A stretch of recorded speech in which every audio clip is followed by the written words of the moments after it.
कौन कहता है कि आसमान में सुराख हो नहीं सकता? कौन कहता है कि आसमान में सुराख हो नहीं सकता? एक पत्थर तबीयत से उछालो तो यारो।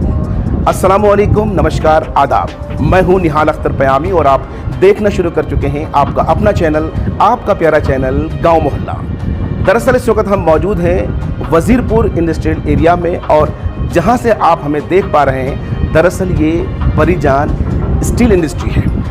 हम आपको एक ऐसे शख्स से मिलाने जा रहे हैं, एक ऐसे सीमांचल के बेटे से मिलाने जा रहे हैं जिन्होंने यहाँ पर अपनी कामयाबी का परचम लहराया है। इस वीडियो में आप आगे जानेंगे कि परिजान स्टील इंडस्ट्री की जो विशेषता है, खासियत है, दरअसल वो क्या है और क्यों ये विख्यात है, क्यों ये फेमस है।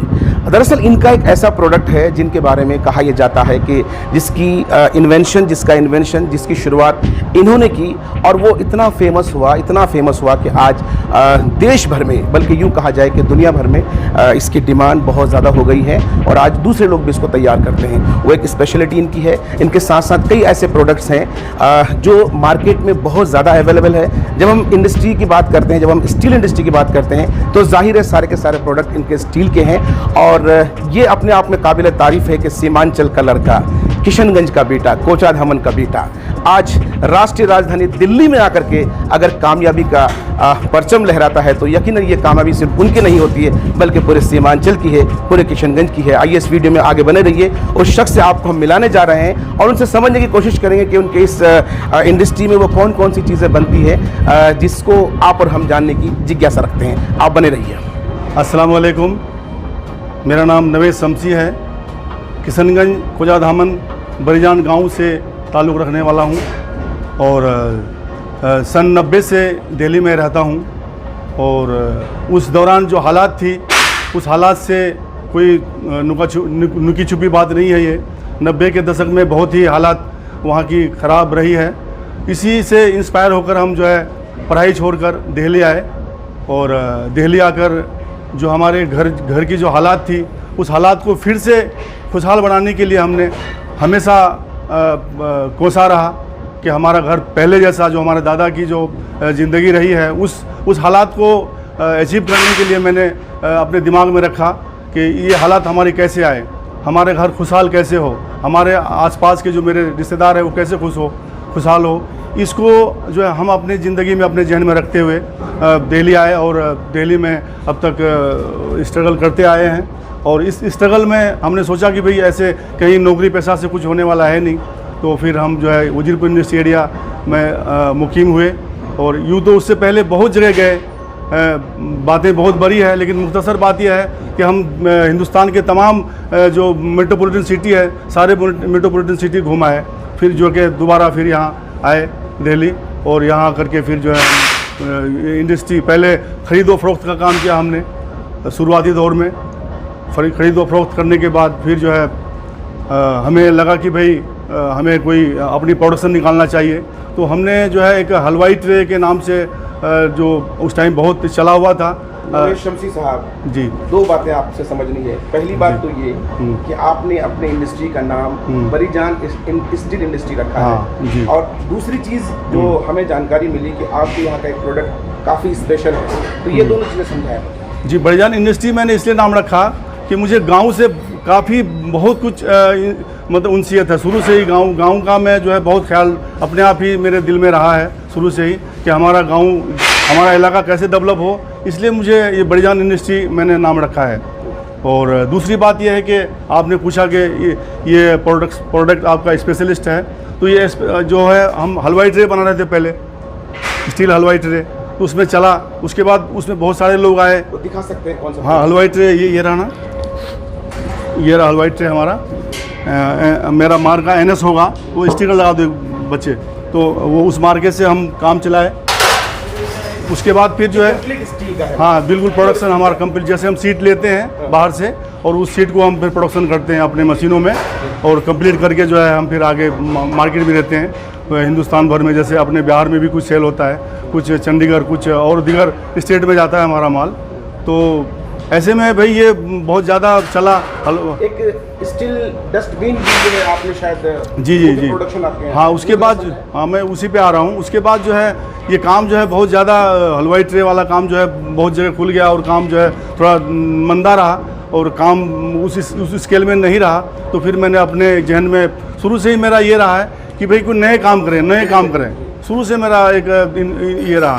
तो फिर मैंने जो है ये जो अपना अभी देख रहे हैं आप, ये प्रोडक्शन ये प्रोडक्शन है, ये हमारा, इसको होटल वेयर प्रोडक्शन कहते हैं। तो ये इसको हमने खुद लॉन्च किया। क्या इस्तेमाल है इसका? इसका इस्तेमाल ये है कि जैसे हम पार्टियों में जाते हैं, शादियों में, फंक्शन में, उसके बाद जो प्लेट वगैरह उसको यूज़ होता है उसके बाद उसमें हम यूज़ करते हैं उसको। या फिर कोई बड़े इसमें लार्ज स्केल में रसगुल्ला बना लिया कोई, और कोई वो रायता बना लिया। हाँ, लिक्विड चीज़ें इसमें भी रख सकते हैं। तो ये आज से 12 साल पहले की बात है। 12 साल पहले हमने इसको निकाला था, वो पहले वाला काम ठप होने के बाद। तो ये काम माशाल्लाह बहुत चला।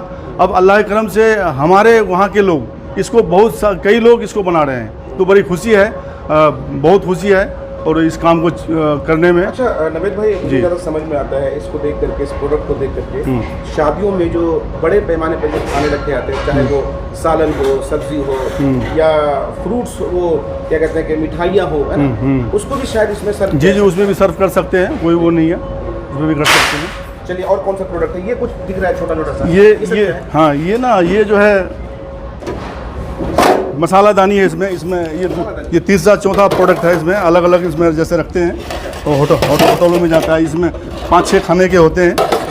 ये होता है, ये इस तरह 6 खाने रखते हैं इसमें, और किसी में 9 खाने होते हैं, किसी में 12 खाने होते हैं। हाँ, तो ये काम होता है हमारा। अच्छा, ये 2-3 प्रोडक्ट हो गया। और कुछ अगर दिखाना, और कुछ है किचन का, जो है किचन में जो है होते हैं, किचन के जो अपना यूज़ होता है जाली टाइप में। अच्छा। मॉडलर कुछ किचन में उसको भी हम बनाते हैं। हाँ, जाली में, जाली से। हाँ, वो जाली दिखाना बाबू, एक जाली दिखाना बच्चे। चलिए, इस बीच में जब तक वो जाली आ रही है, हम आपको ये बताना चाह रहे हैं कि ये जितने सारे प्रोडक्ट बनते हैं, ये सब ऑर्डर पे बनते होंगे ना? जी ऑर्डर से बनाते हैं हम। जी ये जाली जो है इस तरह, अभी पूरा वो नहीं है। ये इसमें ये किचन में जाता है। मॉडलर किचन में अभी नए जो किचन वो हुआ है, उस कैसे इस्तेमाल होता है? किस कोई प्रोडक्ट? ये प्रोडक्ट जो है ना, ये तो हम उसको बनाते हैं, वो आगे जाके वो सेट करते हैं किचन वाले। हाँ, ये तैयार करते हैं। सीट बनती है, इसकी ट्रे बनती है, वो ट्रे जाके अंदर घुसता है वो किचन में। अच्छा। हाँ, वो निकालते हैं उसको ना, वो चीज़ है ये। अच्छा, मुझे लगता है कि शायद पानी वगैरह का भी। हाँ, ये पानी उसमें पास हो जाता है। हाँ जी वही है। ये चला हुआ है, ये 10-12 साल पहले खूब चला। अब अभी तक ये जो है कंटिन्यू चल रहा है ये काम। लेकिन इसको बहुत ज़्यादा लोग करने में जो है थोड़ा काम कम हो रहा है।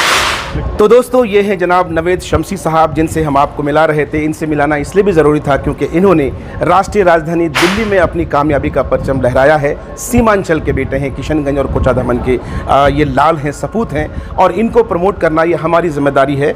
दोस्तों, दरअसल यहाँ जो हम आज आए हैं, मौजूद हैं हमारे साथ, यानी मौलाना अब्दुल रहीम साहब। हम लोग दरअसल तौहीद एजुकेशनल ट्रस्ट के बैनर तले जो इमाम बुखारी यूनिवर्सिटी बन रही है, उसी के सिलसिले में हम यहाँ नवेद भाई से मिलने के लिए आए थे। इन्हें ये पैगाम देने के लिए आए थे कि जो भी अपने क्षेत्र के, अपने सीमांचल के भाई बंधु जो इस क्षेत्र में कार्यरत हैं, उन सब से एक हमारी मीटिंग हो और ये पैगाम इमाम बुखारी यूनिवर्सिटी का हर एक शख्स तक पहुँचे, ताकि कल को वो ये ना कह सके, कल को उनका ये दावा ना हो कि साहब आपने यूनिवर्सिटी बनाया लेकिन हमें इसकी जानकारी नहीं थी। हमारी इनसे गुफ्तगू हुई।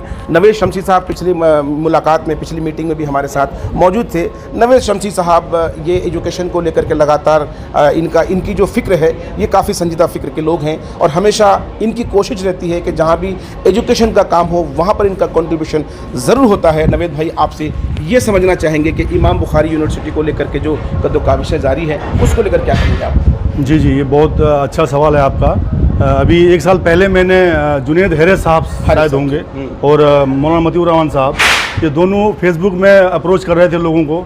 तो उसी वक्त जो है ना, मुझे बहुत अच्छा लगा, बहुत ही अच्छा लगा कि भाई बहुत खुशी हुई। हम दिल्ली से बैठ कर के जब उन दोनों को देखा हमने, तो भाई बहुत ही अच्छा लगा। दिल से मुबारकबाद दिया कि अपने मौलाना मतीउर रहमान साहब वहाँ हमारे लिए वो अपने इलाके के लिए है, और वो जो है अज़म ले रहे हैं कि भाई एक यूनिवर्सिटी बने और वो बुखारी इमाम बुखारी यूनिवर्सिटी बने।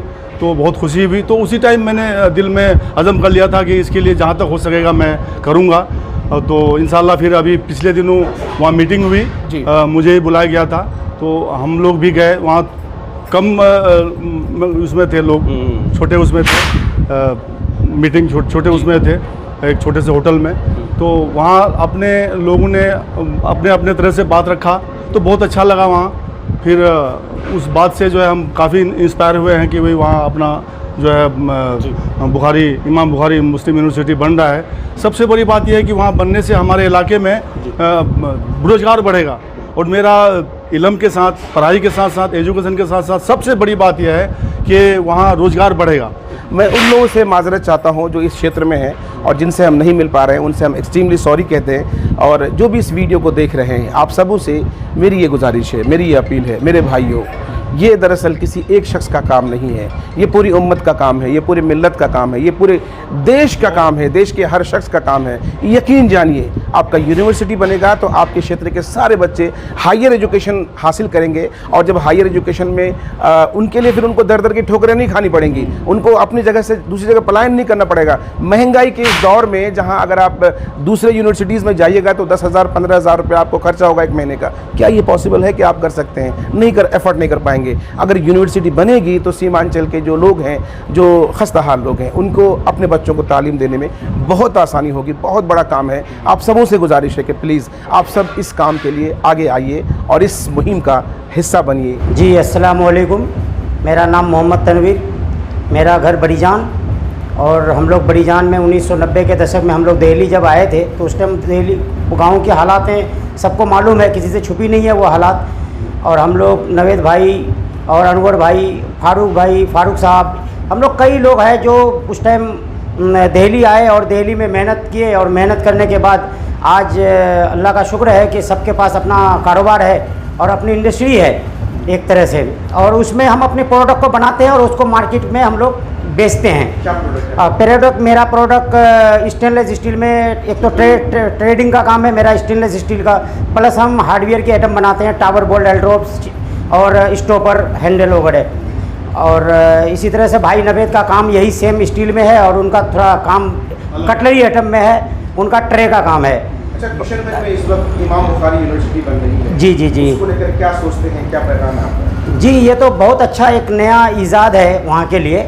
जो वहाँ के हालात थे किशनगंज के, कोई भी ना स्कूलिंग सही था, ना, सब मदरसे से निकले हुए हैं। बेसिक पढ़ाई सबकी आज से पहले मदरसे में होती थी, लेकिन ये 2000 के बाद जैसी एजुकेशन का दौर चला और लोग अपने बच्चों को पढ़ाने लग गए, तो इतनी बड़ी यूनिवर्सिटी वहाँ पे नहीं थे।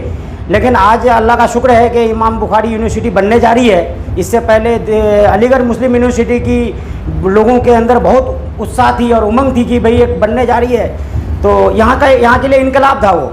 लेकिन वो कुछ गवर्नमेंट पॉलिसीज़ के वजह से वो रुक गई है।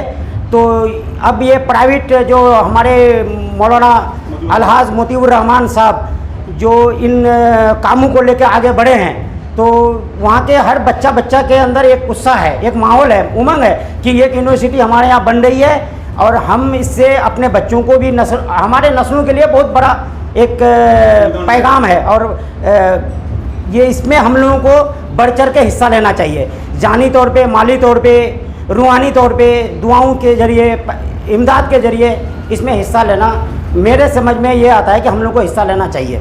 हर अमीर गरीब सबको हिस्सा लेना चाहिए। ये नहीं देखना चाहिए कि 1 रुपया दे रहे हैं या 1 लाख दे रहे हैं या 1 करोड़ दे रहे हैं। सबसे खुशी की बात यह है कि इस बदहाल इलाके में हमारे मौलाना अलहाज मोतीउर रहमान साहब खड़े हुए हैं। ये बहुत बड़ी अचीवमेंट है हमारे इलाके के लिए। ये मैं अपने तौर पे कहूँगा कि सर सैयद साहब के बाद इनका नंबर आता है। मैं उनका शक्ल भी इसी तरह है, दाढ़ी भी इतनी माशाल्लाह इतनी है, इसी तरह के हैं।